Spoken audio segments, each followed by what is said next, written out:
मेरे प्रिय बच्चे, कैसे हो तुम? बहुत ही जल्द उन सभी लोगों को तुम्हारी कदर होगी जिसे तुम बहुत प्रेम करते हो, लेकिन वह तुम्हारा मूल्य नहीं समझते। तुमने अभी तक अपने जीवन में जितने भी दुख तकलीफ देखे हैं वह सामान्य नहीं है। उन सभी को तुम्हारे जीवन में लाने वाले जितने भी लोग हैं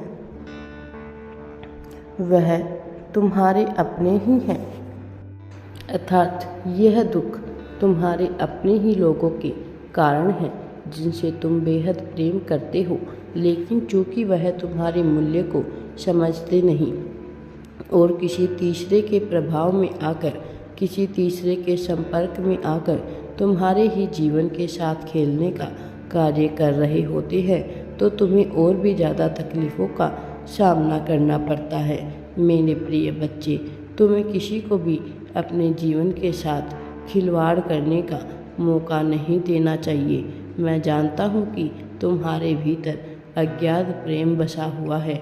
तुम अपनों को तकलीफ़ में नहीं देखना चाहते, लेकिन यह संसार कई बार बहुत हिंसात्मक हो जाता है और यह तुम्हारे लिए ताने और बोली के अलावा कुछ भी नहीं छोड़ेगा। इसलिए तुम्हारा अपना एक वजूद है। तुम्हें यह समझना होगा, तुम्हें फैसले लेने होंगे, कई बार कठोर, कई बार नम्र होकर तुम्हें फैसले लेने पड़ेंगे। जब तक तुम अपने जीवन में एक अहम फैसला नहीं लोगे तब तक तुम वह कुछ भी हासिल नहीं कर पाओगे जो पाने के तुम हकदार हो। मेरे प्रिय बच्चे, तुम जो बार बार यह सोचते हो कि आज भी तुम्हें लोग बेहद प्रेम करते हैं, तुम्हें अपनाना चाहते हैं, तो कहीं ना कहीं इस सोच में एक कमी है, क्योंकि जिन लोगों से तुम अज्ञात प्रेम कर रहे हो, जिनके लिए अपना सब कुछ न्यौछावर कर देना चाहते हो, क्या वह भी तुम्हारे मूल्य को समझते हैं?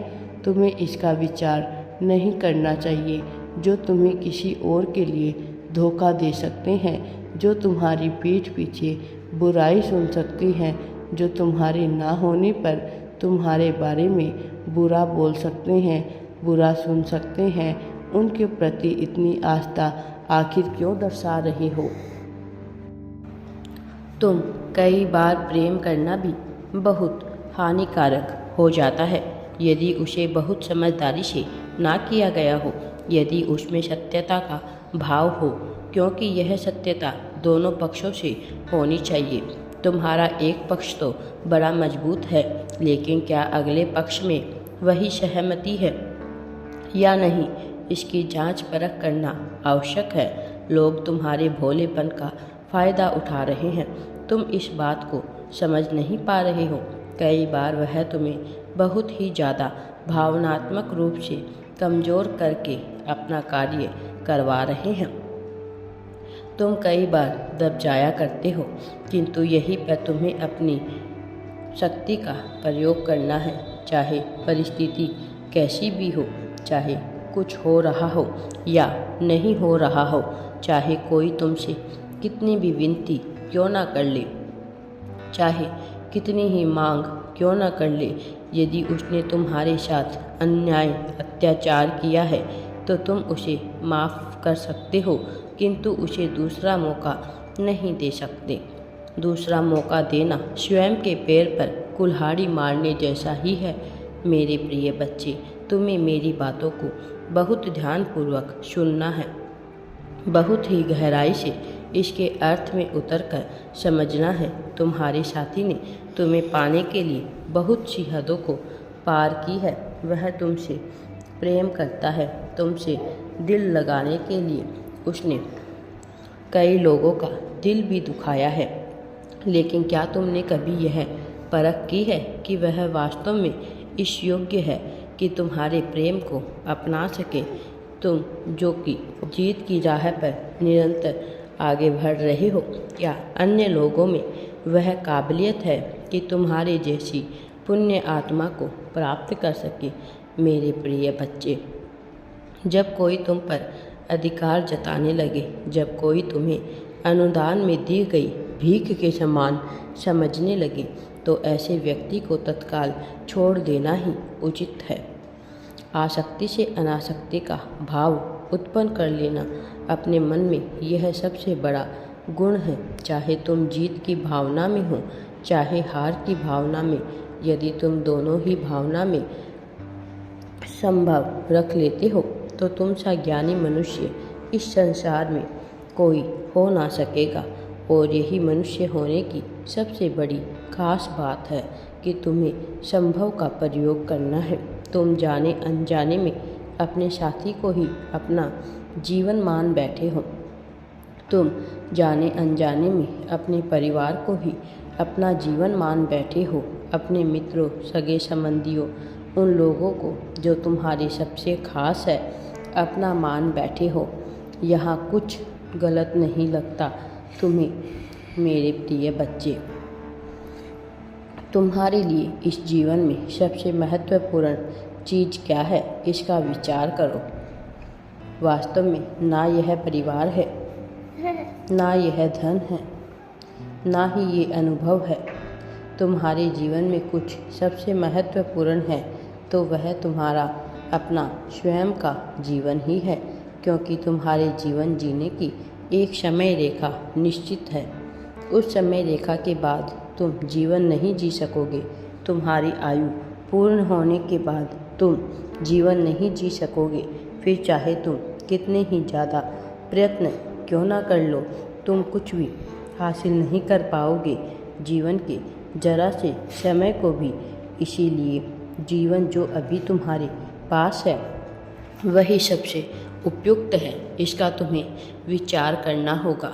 जब तक तुम अपने तत्कालीन जीवन से संतुष्ट नहीं हो पाओगे, जब तक तुम अपने तत्कालीन जीवन का महत्व नहीं जान पाओगे, कोई और कैसे तुम्हारे महत्व को, तुम्हारा मूल्य को समझ पाएगा।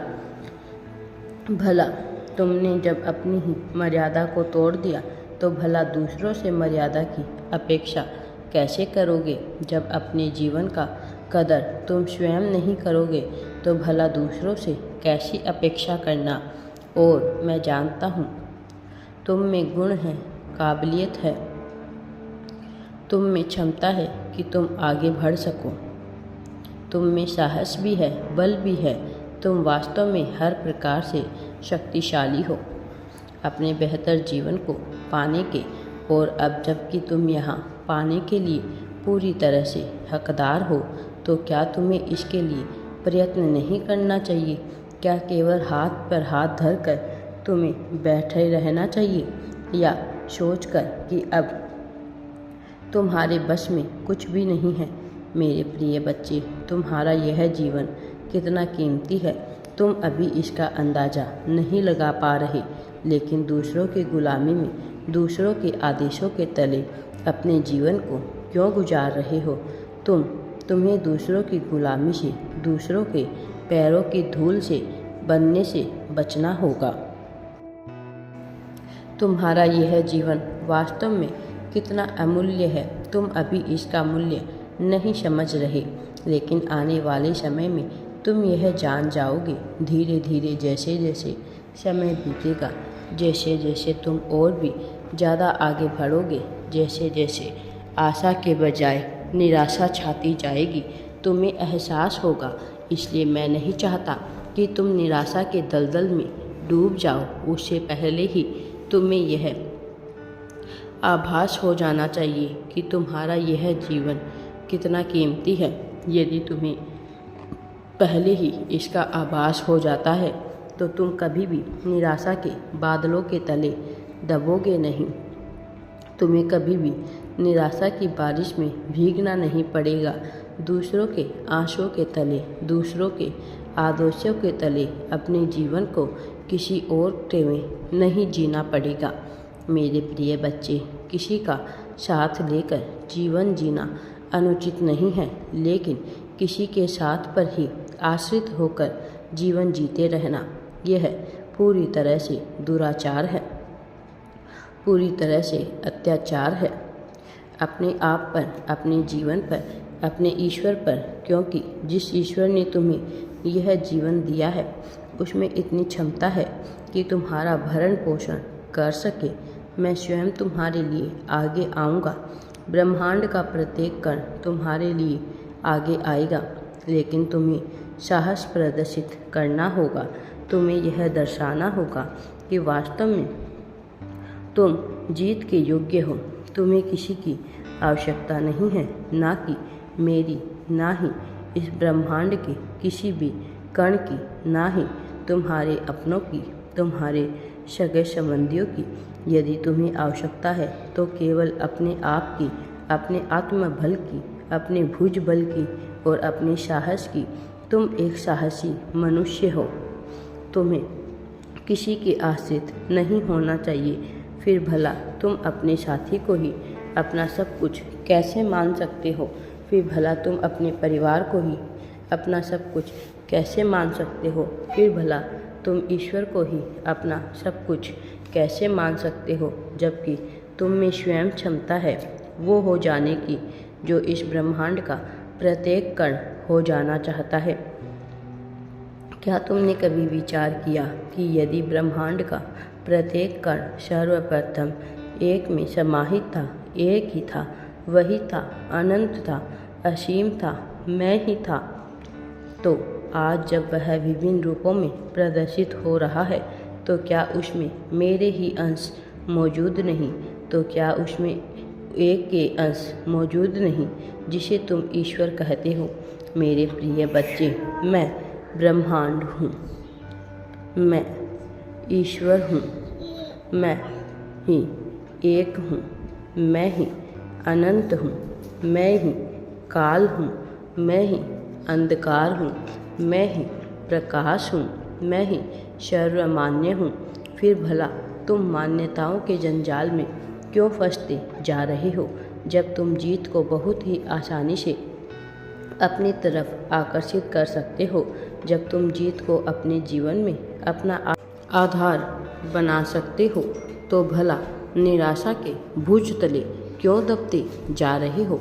तो भला अपने मन से तुम ऐसे विचारों को क्यों उत्पन्न कर रहे हो जो तुम्हें गहरी खाई में धकेल रहे हैं, जबकि तुम यह भली भांति जानते हो कि तुम जो विचार करोगे वह सत्य हो जाएगा। सत्यता में परिणित होने में उसे समय नहीं लगेगा। यदि निराशा के बादलों में तुम डूबे रहोगे, निराशा की बारिशों में भी भीगते जाओगे और निरंतर अपनी निराशा भरी बातें करते जाओगे, तो भला निराशा के अलावा कोई खुशी तुम्हें कैसे हाथ लग सकती है? मेरे प्रिय बच्चे, तुम क्या हो और क्या हो जाने को उत्पन्न हुए हो, इसका विचार करो। यदि तुम असीम ना होते तो तुम मनुष्य ना होते। तो मेरे प्रिय, तुम जिन कल्पनाओं में डूबे हुए हो, जिस तरह के जीवन जीने की कल्पना कर रहे हो, जरा विचार करो। यदि वही तुम्हारी नियति होती तो क्या तुम्हारा जन्म वहाँ नहीं होता? तुम आज जहाँ जन्म लिए हो उसके पीछे कारण है। तुम यूं ही बेवजह यहाँ वहाँ पटक नहीं दिए गए हो, बेवजह यहाँ वहाँ जन्म नहीं लिए हो। तुम्हारे जन्म का एक उद्देश्य है। यहाँ सब कुछ बंधा हुआ है एक तंत्र से। वह जो मैं हूँ, वह जो अनंत है, वह जो काल से भी परे है, वह जो तुमसे भी परे है, वह जो तुम हो स्वयं में। इसलिए जरा गहनता से विचार करो कि ठीक उसी जगह पर, उसी दिन, उसी समय काल में तुम्हारा जन्म क्यों हुआ। तुमने जो देखा है और जो तुम देखने वाले हो, उसके संबंधों को पहचानो। तुम जिस तरह के प्रश्नों का उत्तर ढूंढ रहे हो, वह तुम्हारे अपने अतीत में छुपा है, वह तुम्हारे अपने मस्तिष्क में छुपा है। जरा शांति से बैठकर विचार तो करो, जरा ध्यान तो लगाओ। तुम्हारे प्रश्न इतने कठिन भी नहीं है। तुम निरंतर मुझसे पूछे जा रहे हो, लेकिन एक बार स्वयं से विचार नहीं करना चाहते हो। मैं तुम्हारे प्रश्नों का उत्तर तो दे दूंगा, निश्चित तौर पर मैं ऐसा करूंगा भी, लेकिन नियति साथ तो उसी का देती है जो वीर हो जाना चाहते हैं। भले ही वह जन्म जातकार क्यों ना रहा हो, लेकिन सबसे बड़ी कायरता तो यह है कि यह मान लेना कि मैं कायर हूँ। तुम अपने आप को भला कायर क्यों मान बैठे हो? तुम अपने आप को भला निराशावादी क्यों मान बैठे हो? क्यों मान बैठे हो अपने आप को कमज़ोर और हताशा से भरा हुआ एक ऐसा इंसान जिसके जीवन में जीत ना लिखी हो? मैं निरंतर कह रहा हूँ कि तुम जीतने के लिए ही बने हो, तो निश्चित तौर पर तुम जीतने के लिए ही जन्म लिए हो। और आज जब यह संदेश तुम तक पहुँच रहा है तो यह प्रामाणिकता भी है कि जीत का यह दिव्य संदेश तुम्हारे लिए ही रचित किया गया है। भले ही यह लाखों मनुष्य तक पहुँच जाए, हजारों लोगों तक पहुँच जाए, लेकिन तुम ही इसके केंद्र बिंदु हो। तुम समझ रहे हो ना, मैं तुम्हारी ही बात कर रहा हूँ। यहाँ कोई और नहीं है, यह तुम्हारे ही मन का ब्रह्म जाल है जिसे तुम माया कह रहे हो, जिसे तुम इस सृष्टि की रचना कह रहे हो। तुम वही हो जो असीमित हो, अपनी ही पूजा किए जा रहे हो।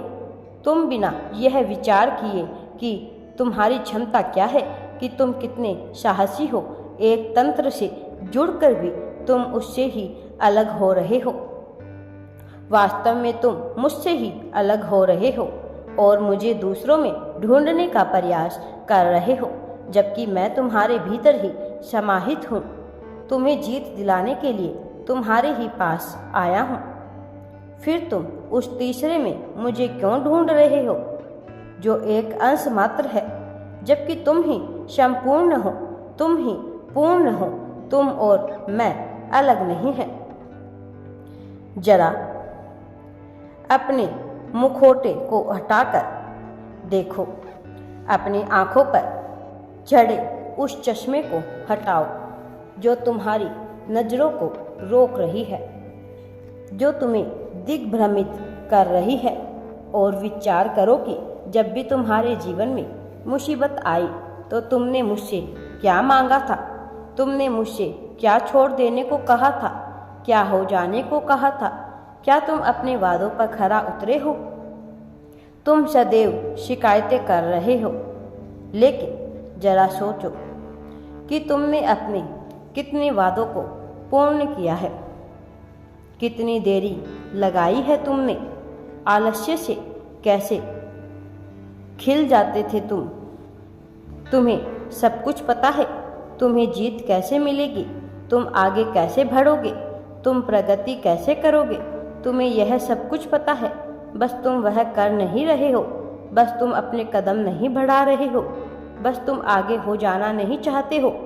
तुम रोज थक रहे हो, तुम भय से ग्रसित हो रहे हो और अपने इस डर को आलस्य का नाम दे रहे हो। वास्तव में तुम आलसी नहीं हो, डरे हुए नहीं हो, तुम डर रहे हो। मैं निरंतर तुमसे यही कह रहा हूँ कि अपने डर का त्याग करो, उस भय का त्याग करो जिस भय का अपना कोई वजूद नहीं है, जो केवल तुम्हारे मस्तिष्क में जन्म लेता है। वह घटना जो भी घटित हुई ही नहीं है, उसको तुम क्यों सोचते हो?